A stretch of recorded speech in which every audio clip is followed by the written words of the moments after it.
Hi everyone, it's LadyJenevia. When Netflix announced a while ago that they would be adding The Covenant to their streaming catalog, I distinctly remember Twitter being all aflutter over this. Not Twitter in the general sense, but the people that I follow anyway.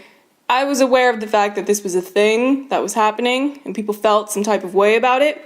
Now, some people love this film for nostalgic reasons. Some people love it because it contains at least one actor in it that they consider to be thirst-inducing, and others simply love to hate on it. I had not seen this film in a hot minute, so I decided to give it a rewatch so I could see how it matched up to my very vague recollections of it. After all, this film came out over a decade ago. Do I think this film is as bad as some professional critics deem it? No, I think there was potential here.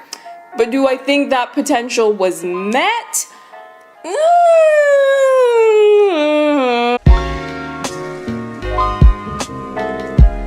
The Covenant is a horror film released in 2006 with a premise centered around a group of male witches. The title itself offers a bit of a play on words, considering that the word coven is defined as a gathering of witches, while a covenant is an agreement of sorts similar to a contract or an indenture. More often than not, works of fiction about witches highlight women as the lead characters, or at the very least, any witch characters present will be portrayed by women. This ties back to various historical instances of women being accused of and consequently done away with for the so-called crime of being witches. In actuality, these accusations were caused by things like religious tyranny and the need for men to legitimize themselves as so-called experts at medicine, but their egos were too fragile to handle the fact that midwives were more knowledgeable about actually effective medicine. The circumstances and details surrounding the persecution of these women vary from one period to another, as witch trials took place over the course of hundreds of years and in different countries. As a result, many modern works of fiction serve as a means of telling stories focused on women, and in the better executions of the concept, these women can do things like reclaim their autonomy and in general become more empowered versions of themselves. The point of sharing all this information is to provide context. When creating a film like The Covenant, where the main characters are male witches, there is plenty of potential to tell a new, different type of witch story than is customary.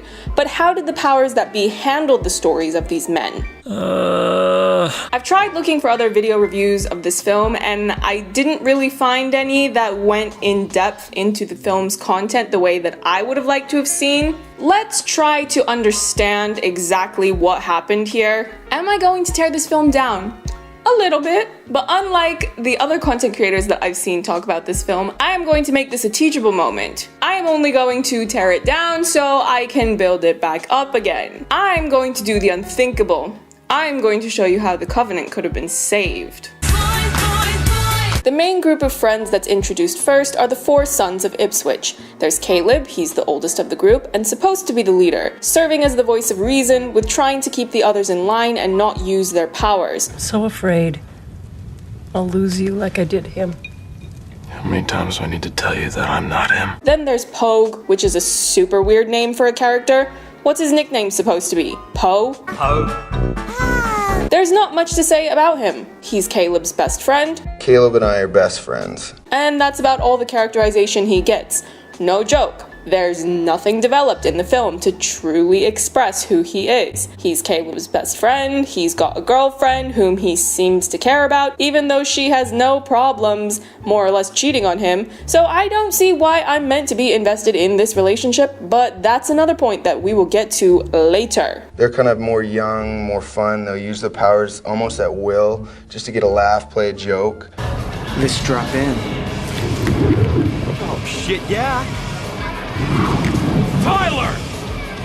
And my character will do that around them, but when I'm around Caleb, he'll more or less digress and make more decisions and understand the repercussions that are going with them. Come on, Caleb.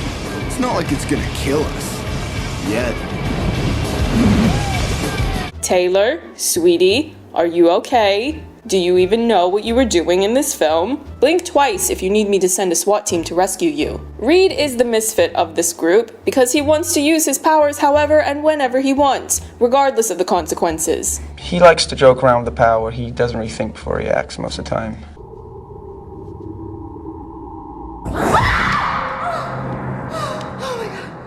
Didn't mean to scare you. Really, mate? You thought popping out of nowhere wouldn't frighten a vulnerable young girl in a towel? What is wrong with you? As for Tyler, I know I said that Pogue has very little characterization, but Tyler truly has zero characterization. There is nothing he says or does, nor that anyone says about him, to justify the purpose of him being part of this squad. Caleb and I are best friends, and with Reed and Tyler, they're like really close as well. Are they though? You're telling me that, but the film sure as heck never showed me sufficient evidence to make me believe that. I honestly think that the writer of this film just thought it would be better to have 4 boys in the squad, because once the plot revelation comes that, surprise, there are actually 5 sons of Ipswich. Then they can relate it to the pentagram, since that's a common symbol associated with supernatural content, but they didn't even use the pentagram in this film, so there's no excuse here for this bloke to be here unless you revise the film, but again, we will get to that. In general, most of these boys are underdeveloped character-wise. If I were to sum up who these people are, it would consist of Boys, boys, boys, we like boys in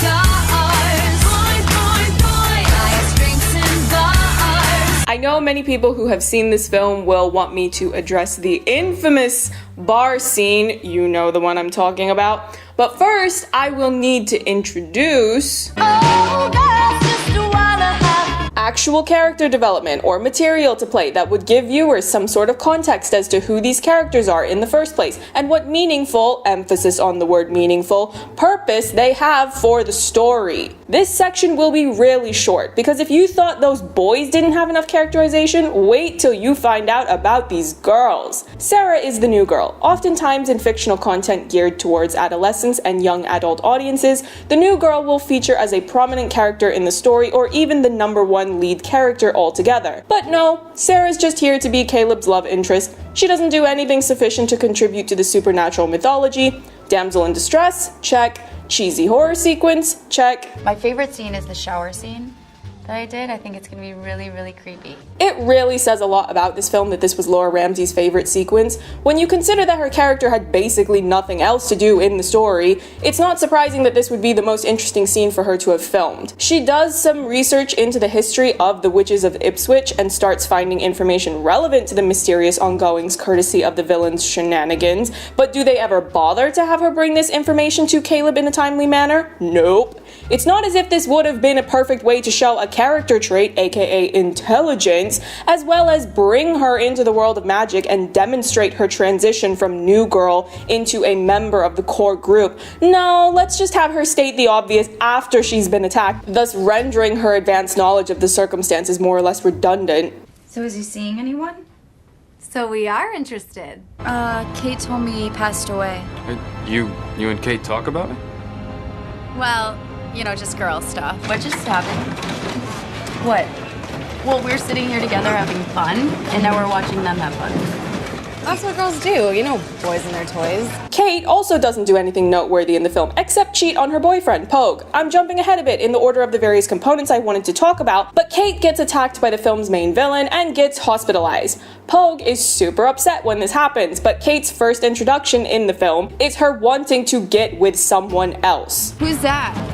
New guy. Ooh, he's looking over here. I don't know much about him, and I intend to find out. We're gonna go into town tomorrow for some things. Do you need to pick up any stuff?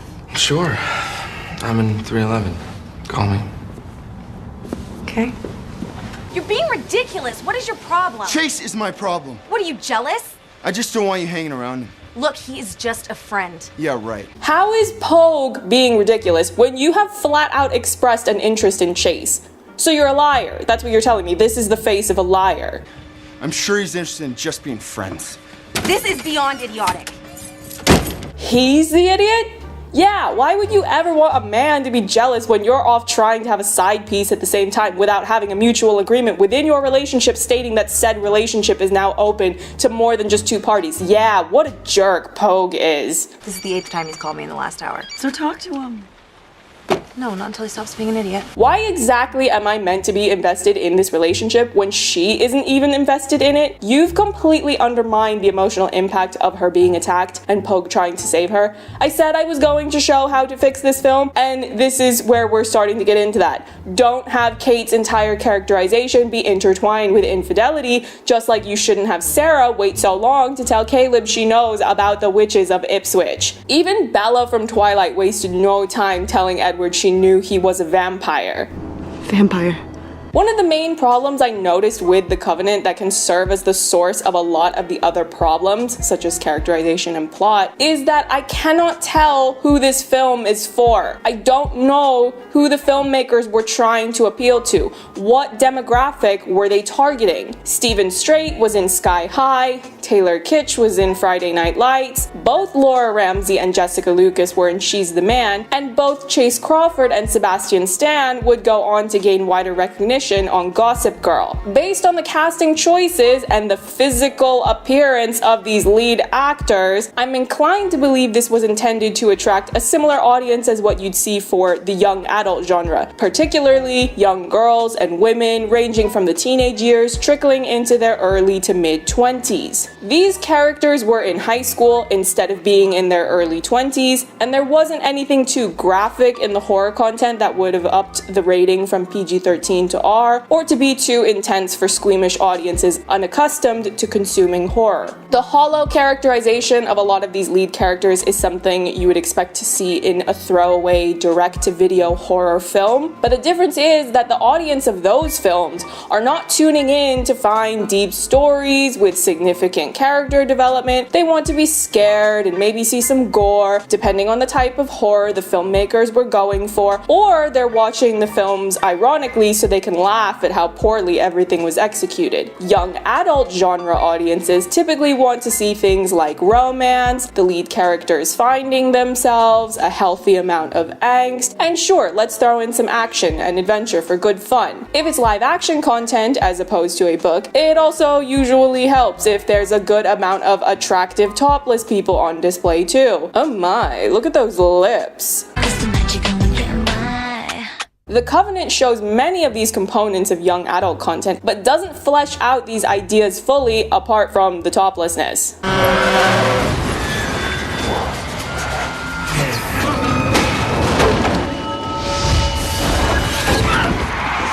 I'm really glad that the filmmakers here decided that it was absolutely necessary for Caleb to be glistening post-car destruction / reconstruction. Caleb, pick up the phone, man. Caleb, what's going on? I just saw a darkling. They really needed to meet that perspiration quota.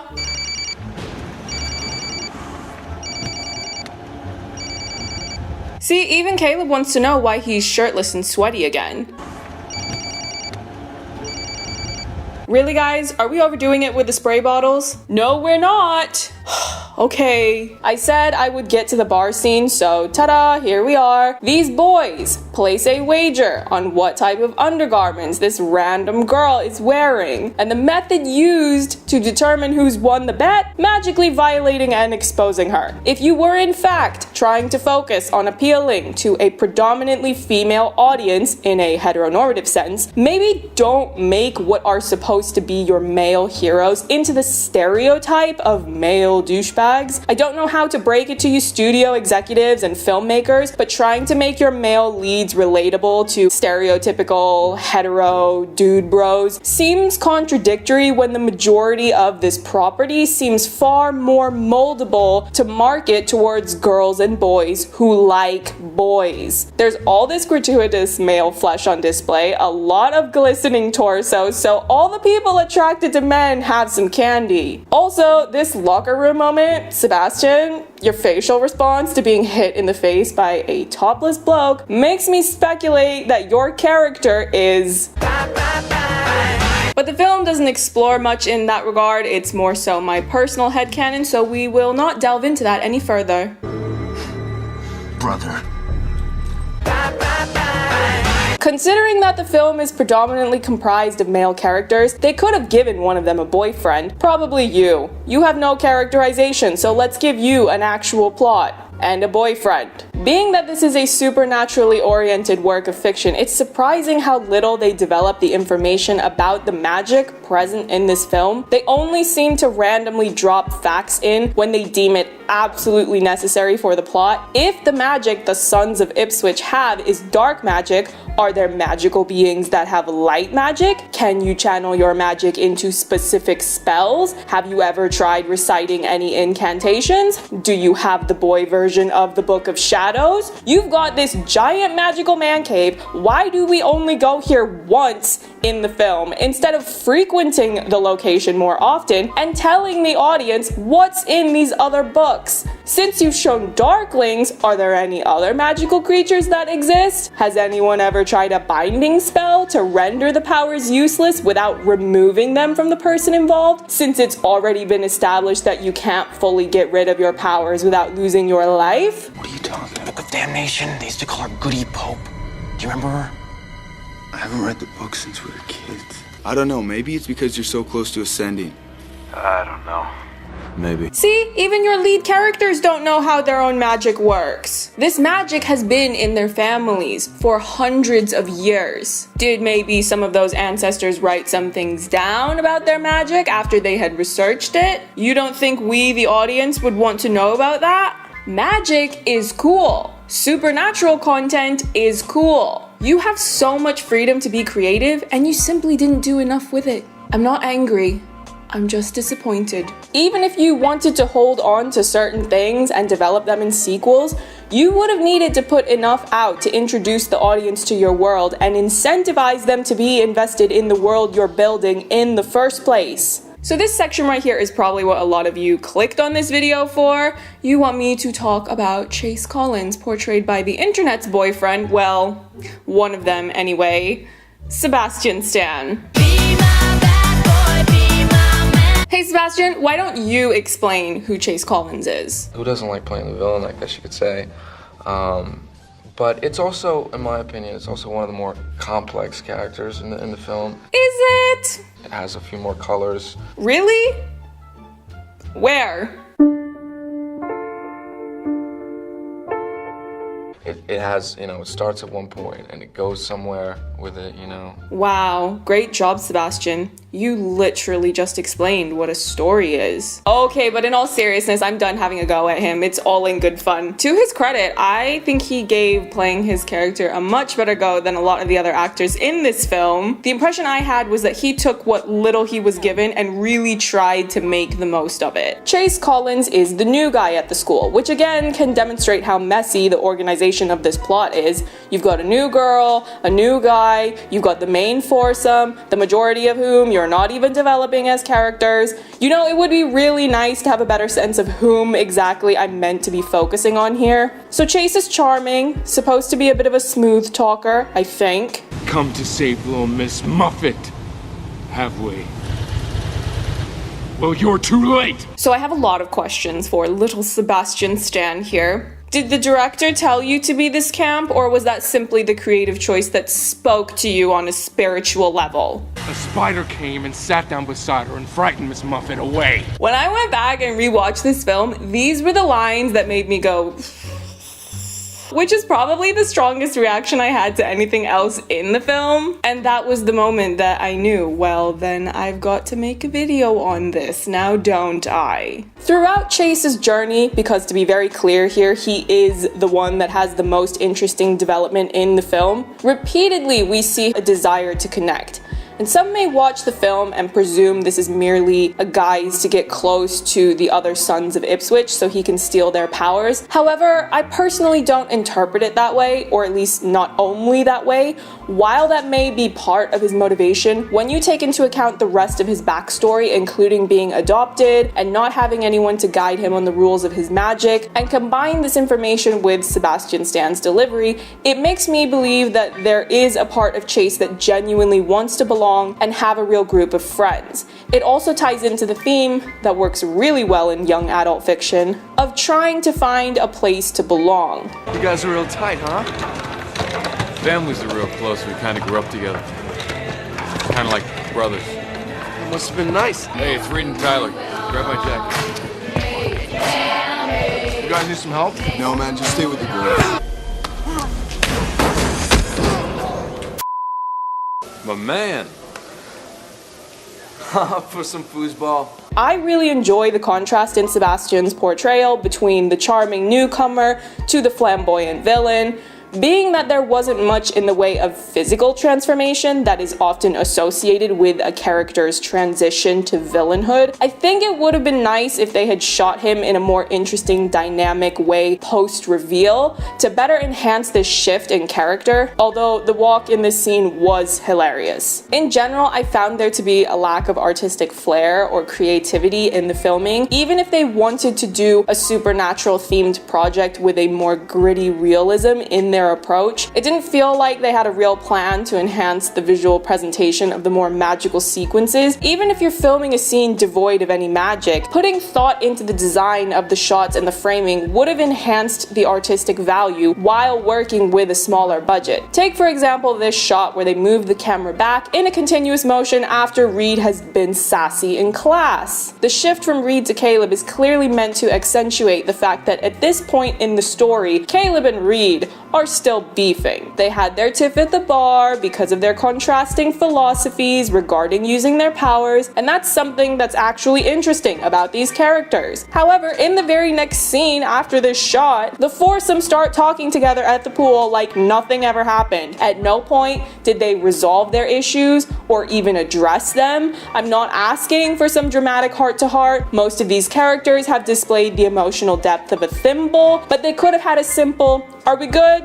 Yeah, we're good." The only reason why I'm so frustrated is that unlike a lot of the other content creators that I saw review this film, I can see the seeds that have been planted here with the potential to blossom into a really good supernatural property, and yet somehow these professional filmmakers couldn't figure out how to water and nurture and fertilize all these little elements or give them any sunlight. Yes, we're going with a gardening analogy here. Just go with it. And speaking of nature, even the use of spiders could have been done in a more interesting way. I keep envisioning this idea of incorporating flashbacks to further develop Chase as a character. Why did he do away with his adoptive parents? Was it an accident or was it deliberate? Is he trying to pretend it was deliberate just because he wants to seem intimidating? The spiders were a piece of imagery you could have incorporated into those flashbacks that you didn't bother to shoot. Another detail about the spiders that bothered me came in the hospital when the doctor is telling Sarah about these mysterious injuries that Kate has, but listen very closely to what he says.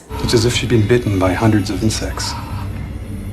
Like spiders. Spiders are not insects, they are arachnids. Insects have 6 legs, not 8. I understand that this film came out in 2006, but you definitely had the internet already and you could have looked that up. You know, in between when you were researching things like pentagrams, witch trials, incantations, how to write female characters, or even just character development in general.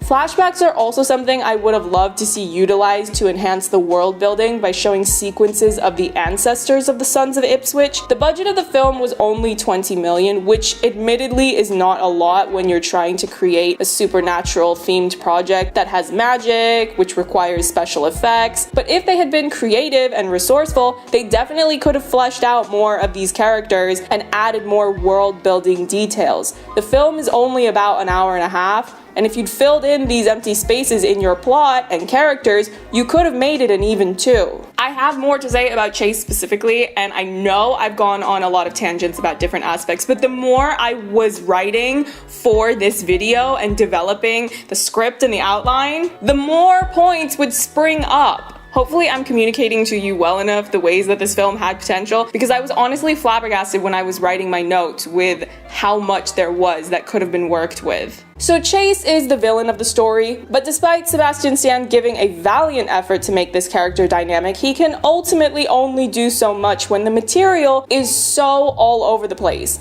Case in point, when it's finally fully revealed that he is the 5th son of Ipswich and the one that's been attacking people, including Kate, Pogue goes off to try to see Kate or attack Chase. I don't really know. Maybe Taylor Kitsch doesn't even know, but he's sure as heck not happy. So this leads to the first major conflict with Chase as the villain. So he's already attacked Kate, and then he attacks Pogue. But listen to what he says to Pogue about his motivations. I only use her to get to you. It's you that I'm gonna hurt. And you're just my bait to get to Caleb. If the whole point of him attacking Pogue is to get to Caleb, then why does he immediately go on to attack Sarah? He'll kill us all, including you. Pogue was the final warning. No, he was not! Wouldn't it make more sense for Caleb to go straight to the hospital to check on Pogue and have Chase confront him there? Oh, but we can't because we need Sarah to be the damsel in distress because we don't know any other effective way to show that Caleb is a hero other than archaic tropes? Oh, and because we needed to put this other flamboyant moment in. Yup. Little club.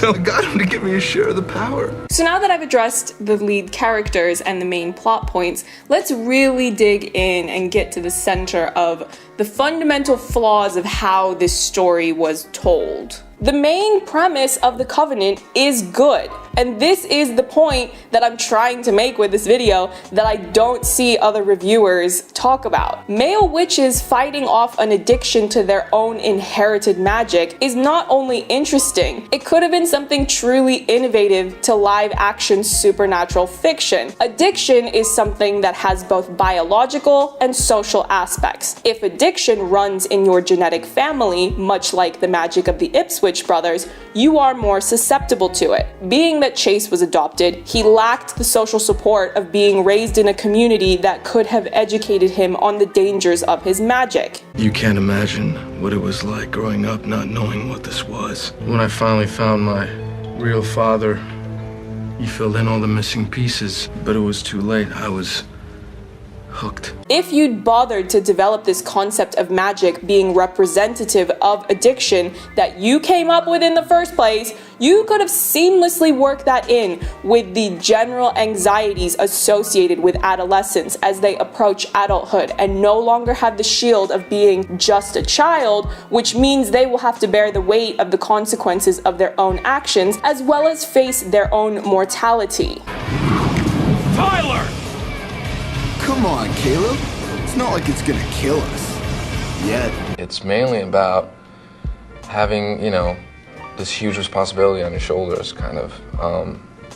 We have these special powers, and I think we're just growing up and learning how to use them. Do you see what I mean? Where all the pieces were present to make a fantastic story? So what happened? I feel like I'm taking crazy pills! Here's the other main fundamental flaw of this story. It's more or less about this Brotherhood. The title of this film is The Covenant, not The Pouty-Lipped Male Witch. A coven is a gathering of witches.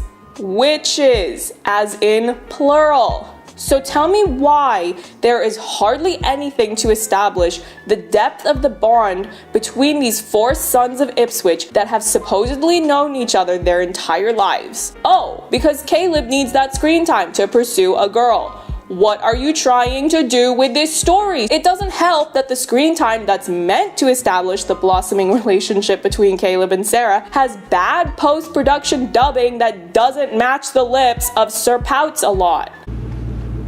You're the only girl I've ever taken out there. And lackluster camera shots that don't properly convey the passion between our young couple. The story is about male witches. Even if you give one or more of these witches' girlfriends or boyfriends, that is your selling point. Male witches. So why is the final confrontation only between Caleb and Chase? Even if you have to send Caleb off first, if these are really his boys, his best friends, part of this so-called brotherhood. It's more or less about this Brotherhood. Then why do these boys leave him to fend for himself in this conflict?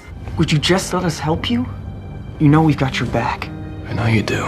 What if, just what if, you had understood your own concept well enough to make it truly blossom? What if the key to overcoming the addictive qualities of this magic had been to do something like have all of your boys show up and you fight off the villain together, thus demonstrating the importance of a strong support group around you when coping with addiction? What if instead of destroying the so-called villain, they had found a way to merely incapacitate him and all work together as a five-some pentagram in order to be better and evolve past the flaws of their ancestors? Or even if there wasn't a happy ending in sight in regards to the addictive qualities of your family magic, if you had properly conveyed the magic being symbolic of addiction, then the final scene in which Caleb carelessly uses his magic to fix his car windshield despite his previous protests against succumbing to the seductive power of this magic. What will it take for you to get it? It's addictive, you moron! This ending scene would have had a more potent, dramatic impact. At the center of this story's concept was all the potential in the world to tell a really thought-provoking story on addiction and brotherhood, intertwined with the other anxieties that come with the transition from adolescence into adulthood, all wrapped in the exciting, imaginative qualities of fantasy and supernatural genres. But instead, all we're left with are the musings of what could have been. So this video was a lot, definitely a lot more than I expected it to be. I never thought that I would have this much to say about The Covenant of all films. I thought it was going to be little more than a hilarious rewatch, then lo and behold, I stumbled across a bunch of unfulfilled potential. Good times. But what did you think of The Covenant? Let me know in the comments. I would love to hear your thoughts. If you have any other properties that you would like for me to make videos on, feel free to share those as well. Also acceptable to post into my comments are ridiculous jokes about the locker room scene. You can also make jokes about how the stereotypical high school bully of this film was Raven Simone's love interest in the first Cheetah Girls film, which recently turned 15, by the way. If you're new here and are looking for more film-related videos, I recommend the last few that I've uploaded. I did a really long video on The Princess Diaries because there was a whole lot to say about that film. It's a masterpiece, and if you don't understand that, well, then go watch my video and I will break it down for you. Well, not that I will. I already have. It's just waiting for you to watch it. If you'd like to support me on Patreon, I will link that in the description box, as well as all of my social medias. And in other news, I will be at New York Comic Con. I got the email finally that I've been approved for a press badge. I would have been going either way, but yay. Press access, media ongoings. I'm excited. So if you will be there and you see me walking around, feel free to say hello. But that'll be it for now. So until next time, this is LadyJenevia signing off.